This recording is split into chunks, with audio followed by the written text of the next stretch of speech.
आम्ही या पोलीस स्टेशनला ऑलरेडी आम्ही परतवाड्यालाच ती मागणी केली आणि त्याच्यानंतर महिलांच्या उठावानंतरच त्याला अटक पण झाली.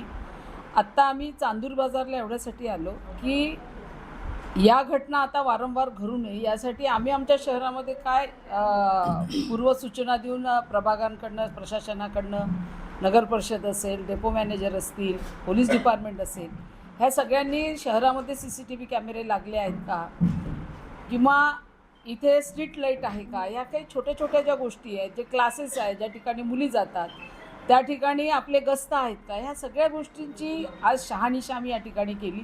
त्याच्यामध्ये नगराध्यक्षांनी सांगितलं की आम्ही आत्ता, एवढे दिवस नव्हते पण आत्ता आम्ही CCTV कॅमेऱ्यासाठी प्रस्ताव टाकला आहे. तेव्हा या काही उपाययोजना होत्या. डेपोमध्ये अनेक मुलींची छेडखानी होते पण तिथे CCTV कॅमेरे नाही. तेव्हा सर्व झाल्यानंतर मग आम्ही कांगावा करतो. त्याच्या आधी आमच्या काही उपाययोजना आहे.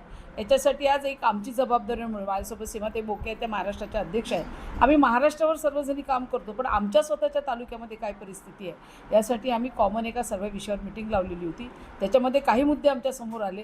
जे कलेक्टरांचे मुद्दे होते ते कलेक्टर साहेबांकडे देऊ, पालकमंत्री मोदयांचे मुद्दे त्यांना देऊ आणि त्यानंतर ह्या सगळ्या गोष्टींवर उपाययोजना करण्यासाठी आजची अतिशय महत्त्वपूर्ण बैठक आमची पोलीस डिपार्टमेंटसोबत झाली.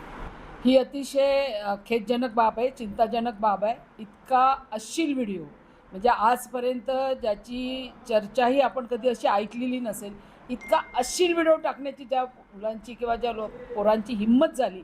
पुढच्या पिढीला जर आम्हाला काही संदेश द्यायचा असेल तर कुणाचाच धाक राहणार नाही. आणि पोलीस जर त्याच्यासोबत वाढदिवस रस्त्यावर साजरा करत असेल, अशा पोलिसांना सस्पेंड केलं पाहिजे. मग पोलीस डिपार्टमेंटचे वरिष्ठ अधिकारी काय करत होते? त्यांनी काय केलं?